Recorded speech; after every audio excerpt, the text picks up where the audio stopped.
नरेंद्र को सरेंडर बोल के राहुल गांधी ने अपने पैरों पे कुल्हाड़ी मार ली है। अब गड़े मुर्दे उखाड़े जाने लगे हैं क्योंकि राहुल गांधी के परिवार का इतिहास ऐसा भयंकर सामने आया है जिससे और भी ज्यादा उनका बुरा हाल हो गया। इसी पे बात करने के लिए हमारे साथ एक्स्ट्रा ऑफिसर एनके सूद सर है, जो आपको गहराई वाली आज बातें बताने वाले हैं। सूद सर नमस्कार, आपका बहुत बहुत स्वागत है। नमस्कार, बहुत बहुत शुक्रिया।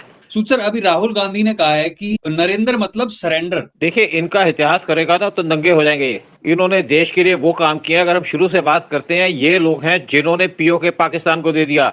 अगर नेहरू ने हमारी सेना को रोका ना होता तो हमारी सेना आज पीओके ले चुकी होती और हमें कोई दिक्कत नहीं होती। नेहरू ने क्या किया था, जब इंडिया की इंडिपेंडेंस हुई उसके बाद म्यांमार को कोको आइलैंड दे दी। जब म्यांमार इंडिपेंडेंट हुआ, जो इंडिया को बिलोंग करती थी, जहां पे चाइना ने अपनी एक बेस बना रखी है, चाइना ने अपना लिस्टिंग पोस्ट बना रखी है, जिससे हमारा जो अंडमान निकोबार आइलैंड वो खतरे में आ गया। जब इंडिया का पार्टीशन हुआ तो लाहौर इंडिया के पास आना था, लेकिन नेहरू ने लाहौर को सरेंडर कर दिया। वहां पे 60% हिंदू थे, तब भी लाहौर पाकिस्तान को दे दिया गया। और जो आप बात करते हैं, बांग्लादेश जो क्रिएट हुआ है चिकन नेक की, उसको हम उस टाइम पे डीप कर सकते थे, चौड़ा कर सकते थे, 100 किलोमीटर तक ले जा सकते थे, लेकिन इंदिरा गांधी ने कोई एफर्ट नहीं की। फिर जो 93,000 सोल्जर, जब 1971 का वार हुआ, इंडिया उस वार के अंदर जीत गया। बड़ा अच्छा काम किया इंदिरा गांधी ने। उस टाइम पे अगर इंडिया चाहता तो पीओके ले लेता। सिर्फ 3 घंटे लगने थे पीओके लेने के अंदर। और उस टाइम पे इवन सीआईए ने कह दिया था इंडिया पीओके ले सकता है। अगर उस टाइम पे इंडिया पीओके ले लेता तो आज दिक्कत ना होती जो आज हमारे साथ प्रॉब्लम है। हमारे 54 जो आर्मी के लोग थे पाकिस्तान की जेलों में सड़ रहे थे, उनको लेने की कोई एफर्ट नहीं की। इवन उस टाइम पे ईरान तैयार हो गया था। ईरान ने कहा था कि मैं बलूचिस्तान ले लूंगा। अगर इंडिया पीओके लेता तो ईरान बलूचिस्तान ले लेता, पाकिस्तान के तब टुकड़े हो जाते। देखिए, इतने सालों से पाकिस्तान टेररिस्ट भेजता रहा इंडिया के अंदर। जब कांग्रेस का टाइम था तो इन्होंने सरेंडर कर दिया था कांग्रेस के लोगों ने टेररिस्टों के सामने। मनमोहन सिंह वो जेकेएलएफ के चीफ को अपने घर बुला रहे हैं, उनसे बातचीत कर रहे हैं, उनको सौदा दे रहे हैं। जब कांग्रेस की गवर्नमेंट थी तो जेकेएलएफ या जितने भी वहां पे टेररिस्ट थे उनको यहाँ पे पेंशन दी जाती थी, पैसा दिया जाता था कि आओ हमारे देश के अंदर आओ, गड़बड़ करो, मजे करो। इनको कोर्टों में जाना फ्री था। जब हमारे 10 सोल्जर को एक टाइम पे कांग्रेस के अटैक के टाइम में प्राइवेट पार्ट्स काट दिए गए तो कहते हैं ये टेररिस्ट हैं, ये पाकिस्तान के आर्मी के लोग नहीं है, जबकि वो काम किया था पाकिस्तान की आर्मी ने। राजीव गांधी के टाइम में एक पीस कीपिंग फोर्स भेजी गई थी श्रीलंका के अंदर, बगैर रॉ को कंसल्ट किए, जबकि श्रीलंका रॉ को डील कर रहा था। अगर उन्होंने फोर्स भेजनी तो रॉ को पूछना चाहिए था, और वहां जाके कमांडो भेज दिए, क्योंकि उनका एक पर्सनल एजेंडा था कि उन्होंने एलटीटी को खत्म करना है। और वहां जाके 3,000 हमारे सोल्जरों को मैसेकर कर दिया इन्होंने, 3,000 हमारे कमांडो मारे गए थे। यूएनएससी की सीट दी जा रही थी भारत को, तो नेहरू ने कहा था कि हमें नहीं मत दो, चाइना को दे दो। और उसी के बाद ये हुआ था अरुणाचल प्रदेश, वो कि चाइना को किसने दिया ये चाइना के आगे सरेंडर। अभी ये डील करके आए थे माँ बेटा, ये कौन करके आए थे, इसके बारे में भी बताइए थोड़ा। जब इंडिया की इंडिपेंडेंस हुई थी तो उस टाइम पे जो यूएन था वो इंडिया को सीट देना चाहता था, परमानेंट सीट देना चाहता था, लेकिन नेहरू ने सीट लेने से मना कर दिया। उसने कहा हमें मत दो, ये चाइना को दे दो। उस टाइम पे नेहरू चाइना के को सपोर्ट करने के ऊपर अमेरिका से पंगा लिया करता था, और अल्टीमेटली आप जो यूएन की परमानेंट सीट है वो चली गई चाइना को, और चाइना आज इंडिया को परेशान कर रहा है। जब 1962 का वार हुआ तो चाइना ने 38,000 square kilometre of Aksai chain वो अपने कब्जे में कर लिया। और जब इसकी बात होती थी पार्लियामेंट के अंदर तो नारू कहता था कि भाई यहाँ पे तो घास भी नहीं उगती, भाई तुम्हारे सिर पे घास नहीं उगती तो अपना सिर कटवा के किसी और को दे दो। मनमोहन सिंह ने कहा था कि सियाचिन पाकिस्तान को दे दो, सियाचिन जो इंडिया का पार्ट है। फिर 2012 में मनमोहन सिंह सियाचिन को पाकिस्तान को देना चाहते थे। अगर सियाचिन हमारे हाथ से निकल जाता तो आज लेह लद्दाख हमारे हाथ से निकल जाता। इनकी इंपॉर्टेंट लेडी है जो एक आर्म्स एजेंट है, इसकी पूरी इन्फॉर्मेशन है। यहाँ पे आज 2 लोग मिले हैं जो आर्म्स एजेंट है, एक राजीव गांधी, एक वो जो लेडी है जो कांग्रेस की लीडर है, और तीसरा है एक चीफ मिनिस्टर, एक चीफ मिनिस्टर जिसका फादर भी चीफ मिनिस्टर था और डिफेंस मिनिस्टर रहा था इंडिया के अंदर, वो भी एक आर्म्स एजेंट है और अपोजिशन पार्टी को बिलोंग करता है। कांग्रेस कोई नेशनलिस्ट पार्टी नहीं है। देखिए 2008 में राहुल गांधी चले गए थे चाइना, अगस्त 2008 में, और वहां जाकर के एक सीक्रेट एग्रीमेंट साइन करके आए चाइना के साथ, यानी कि इंडिया का सेल आउट साइन करके आए थे। और उसके बाद चाइना ने इनके अकाउंट के अंदर या राजीव गांधी फाउंडेशन के अंदर करोड़ों रुपए डिपॉजिट कर दिए थे। क्या मतलब था चाइना के साथ जाके एग्रीमेंट करना। सोनिया गांधी वहां खड़ी थी और साथ में जी जिनपिंग जो उस टाइम पे वाइस प्रेसिडेंट थे वो भी वहां खड़े थे। एक पूरा सेल आउट था। जब डोकलाम हुआ था तो उस टाइम पे राहुल गांधी चाइनीज एम्बेसी में चले गए थे उनसे मिलने के लिए, यानी कि पूरी इन्फॉर्मेशन उनको दे दी कि डोकलाम के ऊपर क्या कर सकते हो क्या नहीं कर सकते। लेकिन इन्होंने ये नहीं बताया कि आप चाइनीज एम्बेसी जाके क्या बात करके आए। जब इंडिया का स्टैंड चल रहा था चाइना के साथ 2020 से लेकर 2024 तक, तो राहुल गांधी यहाँ पे किसान आंदोलन उसको सपोर्ट कर रहे थे ताकि जो हमारे सोल्जर बैठे हैं बॉर्डर के ऊपर उनको किसी तरीके से कोई सामान न चला जाए, क्योंकि सारा का सारा सामान जाता था दिल्ली से लेके बाकी जगह के ऊपर। और हमें बड़ी दिक्कत हुई, हमारी सेना को भी दिक्कत हुई, लेकिन पीएम मोदी ने किसी ना किसी तरीके से मैनेज कर दिया और अल्टीमेटली चाइना को वहां से विड्रॉ करना पड़ा। नहीं तो आज तक हम चाइना के सामने कभी खड़े नहीं हुए। जब 1962 का वार था तो नेहरू ने हमारी आर्मी को कोई इक्विपमेंट नहीं दिए। उस टाइम पे अंगोला शर्ट पहन के जाते थे हमारे आर्मी के लोग सर्दियों के अंदर हिमालयाज में, जहां पे -डिग्री का टेम्परेचर चलता था। मतलब गर्म कपड़े के नाम पे सिर्फ अंगोला शर्ट थे, ना उनके पास जूते थे, ना बुलेट प्रूफ जैकेट थी, ना बुलेट प्रूफ वेस्ट थे, ना बुलेट प्रूफ टोपी थी, ना उनके पास गोलियां थी। एक एक आदमी को 10-10 गोलियां मिली थी। देखिए ये बात है 15 अगस्त 1946 की, इंडिया के इंडिपेंडेंस से पहले की। जिन्ना ने वहां का जो चीफ मिनिस्टर बंगाल का एक मुस्लिम था, उससे कहा भाई आप यहाँ पे दंगे करवा दो, हम चाहते हैं कि यहाँ पे दंगे करा के आप हिंदुओं को भगा दो कलकत्ता से, ताकि हम इसको पार्ट बनाए पाकिस्तान का। और उसने दंगे करा दिए। 15 अगस्त 1946 के अंदर कलकत्ता के अंदर बहुत भारी दंगे हो गए। लोग मस्जिदों से आए, मस्जिदों से आकर के हिंदुओं का कत्ल करना शुरू कर दिया। एक दिन कत्ल चलता रहा, 2 दिन कत्ल चलता रहा, क्योंकि जो चीफ मिनिस्टर थे पुलिस उनके कंट्रोल के अंदर थी, तो पुलिस कोई काम नहीं कर पाई। जब तीसरा दिन आया तो गोपाल पाठा नाम का एक आदमी वो खड़ा हो गया, जो एक मीट का काम किया करता था और सुभाष चंद्र बोस की सेना में वो एक सिपाही भी था, उसके पास गन्स भी थी। उसने अपने 200 लोगों को इकट्ठा किया, जो सारे के सारे पहलवान थे, और उन्होंने जब मुस्लिम एक कॉलोनी के अंदर आए तो उनको मारना शुरू कर दिया और मुस्लिम वहां से भाग गए।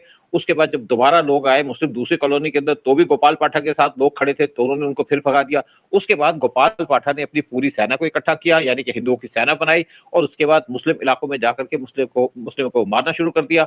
जब मुस्लिम पिटने शुरू हो गए, एक जितने हिंदू मरे थे उससे ज्यादा मुस्लिम मार दिए गए। लेकिन एक उसने बात की थी, ना तो किसी लड़की को, लेडी को उसको टच करना, ना किसी बच्चे को, और इन्होंने मुसलमानों का कत्लेआम करना शुरू कर दिया। तो उस टाइम पे जो चीफ मिनिस्टर था बंगाल का, वो पहुंच गया महात्मा गांधी के पास, और महात्मा गांधी उस टाइम पे एक धरना देके बैठ गए, भूख हड़ताल पे बैठ गए, और कहा कि हिंदू अपने हथियार फेंक दो। नेहरू को जो सिंपैथी थी वो मुसलमानों के साथ थी, गांधी को जो सिंपैथी थी मुसलमानों के साथ थी, और अल्टीमेटली गोपाल पाठक को सरेंडर करना पड़ा। लेकिन तब तक उसने मुस्लिमों का वो कत्लेआम किया कि मुस्लिम भूल गए कि कलकत्ता पार्ट होगा पाकिस्तान का। इवन जब पार्टीशन हुआ तो ये हुआ हिंदू और मुस्लिम के बीच में। लेकिन नेहरू ने यूपी के चीफ मिनिस्टर से बात की, उसको कहा कि जितने भी मुस्लिम हैं उनको जाना बंद कर दो, उनको जाने मत दो पाकिस्तान के अंदर। जबकि जो सारा का सारा एक एजिटेशन चली थी पाकिस्तान बनने की, वो हुई थी यूपी और बिहार से, तो मुस्लिम वहां से गए नहीं। और आज देखिए यूपी के अंदर मैक्सिमम मुस्लिम्स हैं, और उसको तो योगी ने कंट्रोल कर लिया। आज राहुल गांधी जब भी फॉरेन जाता है तो आप देखिए इंडिया के अंदर कोई काम कांड हो जाता है।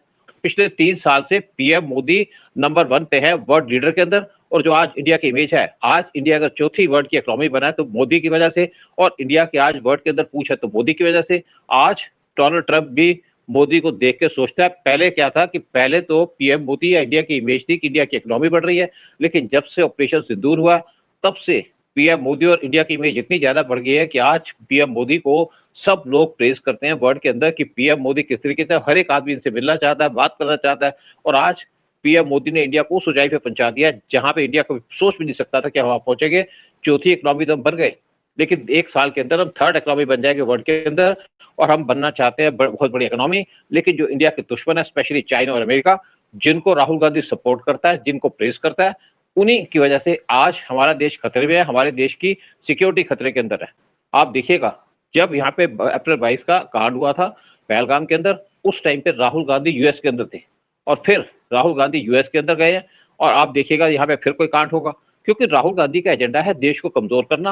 पाकिस्तान के टीवी पे आप देखिए, वहां पे राहुल गांधी की चर्चा होती है कि राहुल गांधी ने ये बोला, राहुल गांधी ने वो बोला, क्योंकि राहुल गांधी जो भी बात करता है वो एंटी नेशनल बात करता है। फिर मणिशंकर अय्यर जो कांग्रेस के लीडर है वो चले जाते हैं पाकिस्तान के अंदर, और वहां जाके कहते हैं कि आप हमारे देश के अंदर मोदी को गद्दी से हटाइए। किससे अपील कर रहे हैं? वो अपील कर रहे हैं पाकिस्तान के आईएसआई से कि आप मोदी को गद्दी से हटाइए। और उसके बाद यहाँ पे एक अटैक हो जाता है, पुलवामा अटैक 2018 में, और उसके बाद पीएम मोदी एक्शन लेते हैं, तो वहां पे बालाकोट स्ट्राइक करते हैं।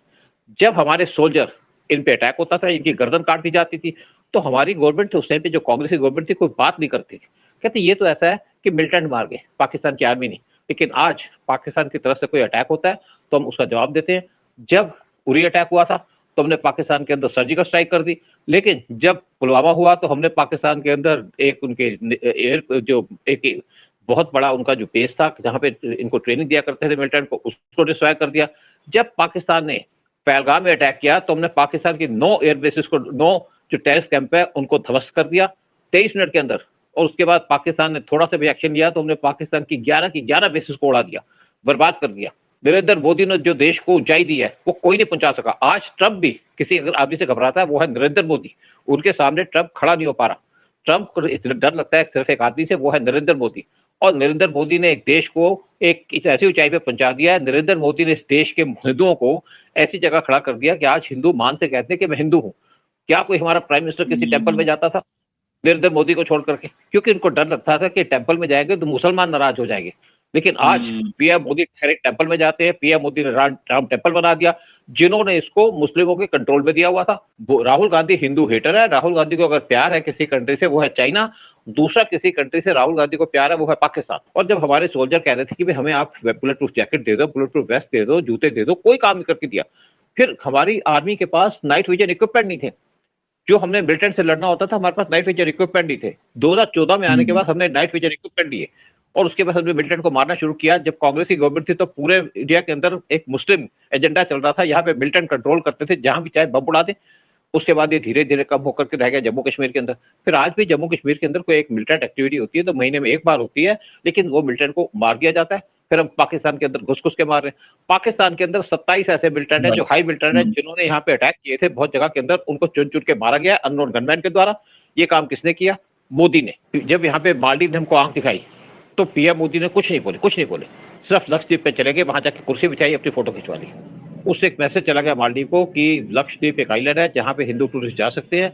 उसके बाद यहाँ पे जो टूरिस्ट थे उन्होंने मालदीव जाना बंद कर दिया। अब जब पाकिस्तान के साथ स्टैंड ऑफ हुआ, जब हमने ऑपरेशन सिंदूर चलाया, तो हमें किसी को कहना नहीं पड़ा, हमारे जितने टूरिस्ट थे उन्होंने अजरबैजान और टर्की के अंदर जाना बंद कर दिया, जहाँ पे 2-2 लाख से ज्यादा इंडियन हिंदू टूरिस्ट जाया करते थे, उन्होंने जाना बंद कर दिया। मोदी की ये इमेज है।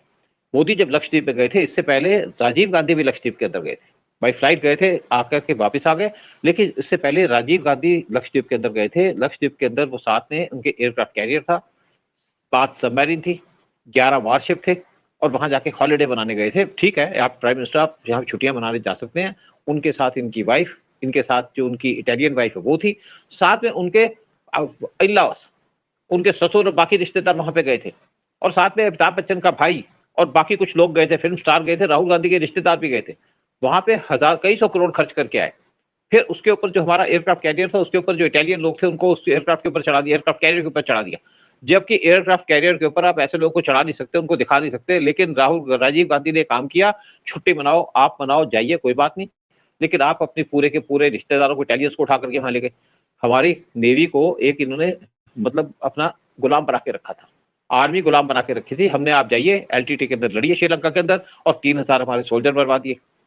ये है इतिहास कांग्रेस का, ये है इतिहास राहुल गांधी का, ये है इतिहास राहुल गांधी की पूरी फैमिली का, जिन्होंने देश को जितना नुकसान पहुंचाया किसी ने नहीं। पिछले 10 साल के अंदर जो हमारे देश की इज्जत हुई है, जिस तरीके से हमारे हिंदुओं की इज्जत हुई है, जिस तरीके से हमने मंदिर बनाए हैं, जिस तरीके से हमारी आस्था बनी है, उसका वो तो काम किसी ने किया नहीं।